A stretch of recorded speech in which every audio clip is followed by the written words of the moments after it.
Did you know that one of the most credible UFO encounters happened in a forest in England?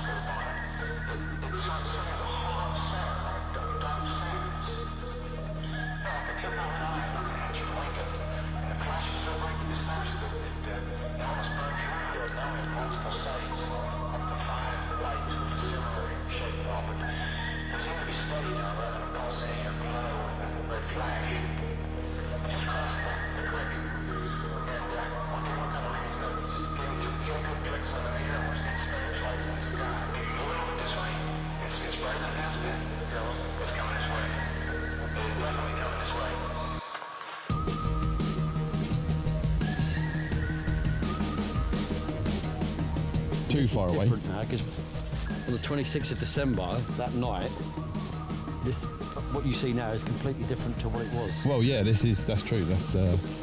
This is probably not the path that they actually took. They would have gone straight into the forest. Hey guys, welcome to the channel, Ricky Ives Official. Today we are in Rendlesham Forest, Suffolk, England.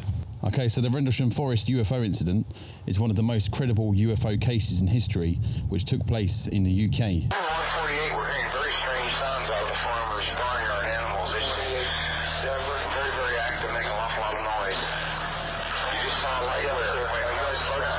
Where? Right in this position here, straight ahead, in between the tree. There it is again. Watch straight ahead off my flash right there. So there it is. Hey, I see it too. What is it? We don't know, sir. So can I get some of the Yeah, it's a strange, small red light. You'll see maybe a quarter to half mile, maybe further out.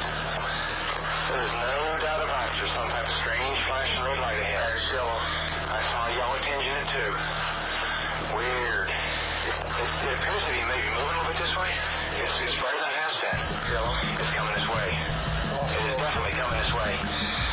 It's shooting pieces of it are shooting off. There's no doubt about it. This is weird. Okay, we're looking at the thing. We're probably about 200 to 300 yards away. It looks like an eye winking at you. It's still moving from side to side. And when you put the sonar scope on it, it sort of has a hollow center, right? Dark center. It's like a pupil of an eye looking at you and winking. And the flash is so bright to the sonar scope that it almost burns your eye. Now we have multiple sightings of up to 5 lights with a similar shape and all, but they seem to be steady now rather than pulsating or glow with a red flash. We just crossed the creek. Here we go. And we're seeing strange lights in the sky. 305. We see strange strobe-like flashes to the rather sporadic, but there's definitely something, some kind of phenomenon. 305 at about 10 degrees horizon directly north. We've got 2 strange objects, half-moon shape, dancing around with colored lights on them. About, guess to be about 5 to 10 miles out, maybe less. The half-moons now turn into full circles. Because I know there was an eclipse or something there for a minute or two. Okay, here he comes from the south. He's coming toward us now. Now we're observing what appears to be a beam coming down to the ground. This is unreal. The object to the south is still beaming down lights to the ground. 400 hours, one object still hovering over Woodbridge Base at about 5 to 10 degrees off the horizon, still moving erratic and similar lights and beaming down as earlier. Okay, so the East Gate today is the start of our journey, as it was back in 1980 on the 26th of December.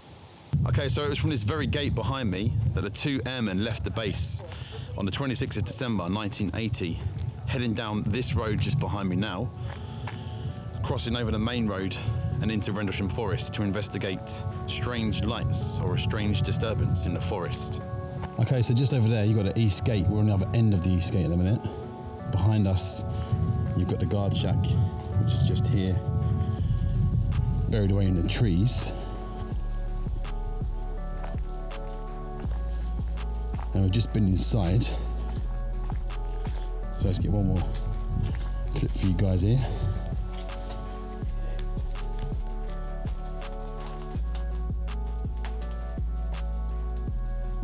Guessing this would have been the control panel for the gates, lifting up the bollards up and down. You've got like some simple electrics in there.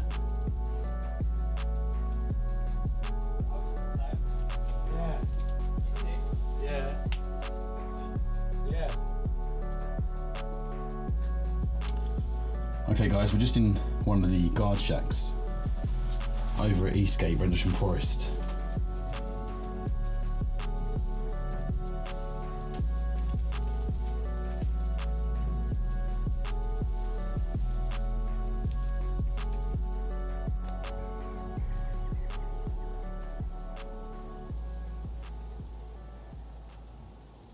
So just behind me, just over here, you got East Gate just there, you got the guard shack just there, and then in front of me that way, you're on pretty much Woodbridge Base. You've got a few hangars and a few vehicle facilities just over there, so we're going to head back into the forest from where we are at the moment. Okay guys, so we've just currently visited the control shack for the East Gate, where on the night of the 26th of December 1980, that gate would have been operated from, opened up, and the two airmen would have left that base going down the East Gate Road into Rendlesham Forest. Okay, as you can see from the previous clip just there, inside the control shack, some of the equipment in there is American made in California. And I believe the reason being is that this United States Air Force base, back when it was in 1980, it belonged to United States Air Force. So it was American land on British soil, pretty much. So we're currently just walking from the East Gate. We're not walking towards Rendlesham Forest yet. We're just walking around the perimeter of the East Gate. And we're just approaching some hangars at the moment, which I'm going to show you in the next clip. Yeah, okay, so just in front of us there, you've got a couple of the hangars there that are on the Woodbridge base at the moment. They're still there, which would have stored planes and other vital equipment back in the 80s.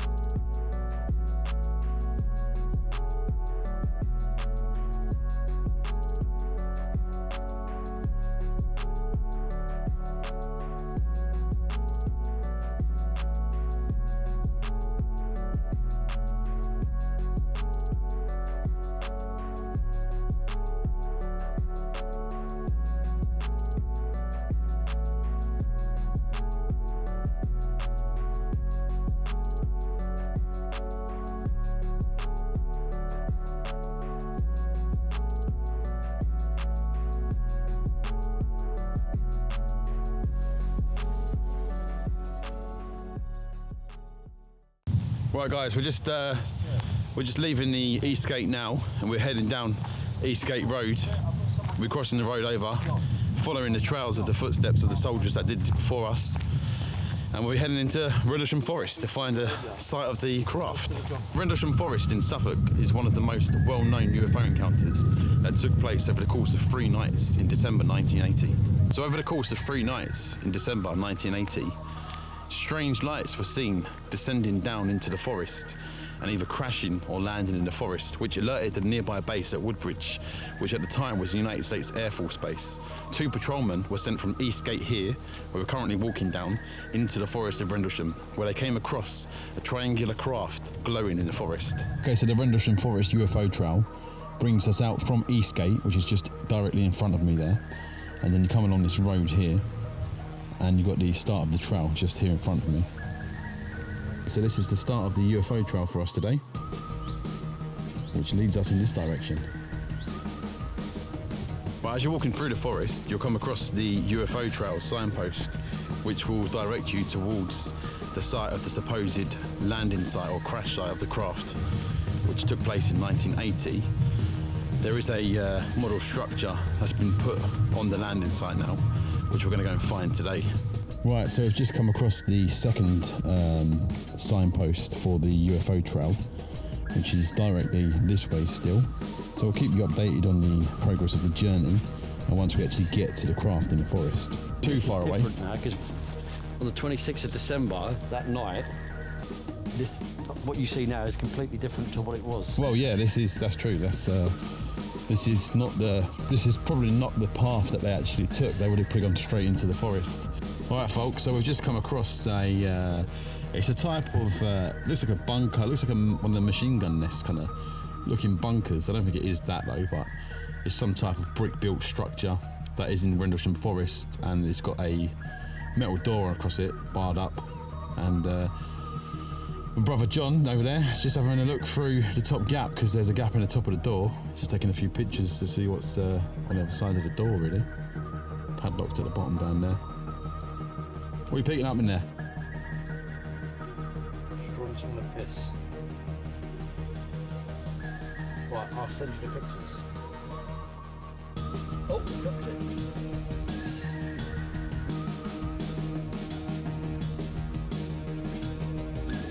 Anything? Anything paranormal you picking up on there? Looks like a fall that drops. It's got a lift shaft, maybe. I'll try and get that a bit clearer on the images if you send them over to me.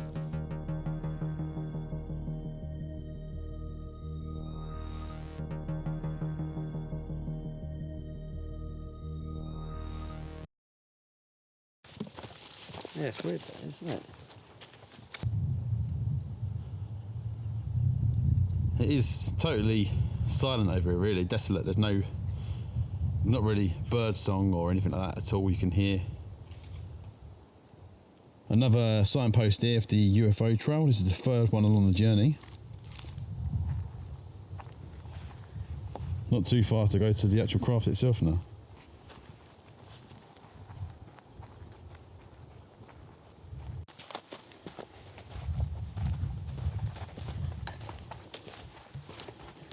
Yeah, we have got the drone with us today, so we've managed to get some drone shots so far. So we're going to try and get some drone shots around the actual craft itself once we actually arrive at the craft model. Okay guys, we're currently on the UFO Trail in Rendlesham Forest. I just want to go over some key facts about Rendlesham. So the Rendlesham Forest Incident occurred December 1980, over 3 nights I believe it was. So I think it started really late on the 25th of December. Just before midnight, going into the 26th of December, 27th of December. The initial 2 first witnesses were the 2 airmen sent out to investigate strange lights in the forest, which was Jim Penniston and John Burroughs. After the 2 airmen dismounted from the jeep and carried on foot through the forest, they came across eventually a clearing with a triangular shaped craft that was glowing on the forest floor. This is where the story slightly differs from each man's perspective, because I think Jim Penniston says that he walked around the craft, he touched it, he felt an energy, he drew sketches of it in his notebook, where John Burroughs, I think, has a different recollection of events. Okay, so this field just behind me here is known as Capel Green, and this is significant in the events that took place during 1980, because this is the site of the second night of events where Colonel Charles Halt and his men emerged from the forest just over that side whilst they was observing what looked like an eye blinking, following them through the trees, before it darted out into this field, hovered above the field and shone beams of light down to their feet before darting back off into the night sky. So Colonel Charles Halt and his men emerged from the forest just over that direction into this field, which is known as Capel Green. At the time they did that, there was a craft hovering just above this field. And then just over to the left, you can't really see it, just behind this tree, there's a farmhouse. The craft that was hovering in the sky was kind of illuminating that farmhouse. They could see everything there. The farmhouse was illuminated, the glass in the windows. And then all of a sudden, the craft, which was, I suppose, hovering around this area here, started shining lights, or beams of light, down at the soldiers' feet in the field, as if it was scanning them, before heading back up into the night sky again. Okay, so we're reaching the end of this UFO trail, which leads us to this model of what the airmen see or saw during that night in December 1980.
You have now walked the trail, you have read the story and considered the events of those dark winter nights of 1980. Did you see anything mysterious? What do you believe?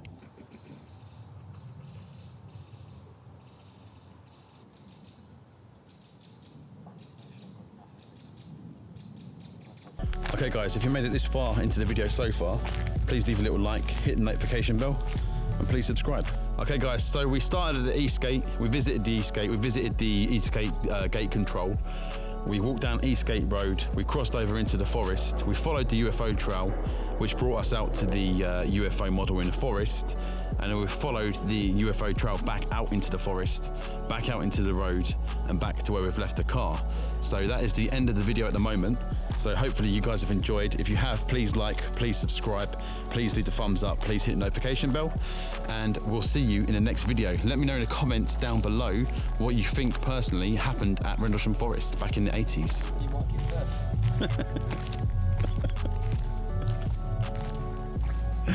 Oh dear. Okay guys, so what really happened at Rendlesham Forest? That's for us to find out. Join us again in the next episode. Thanks for watching.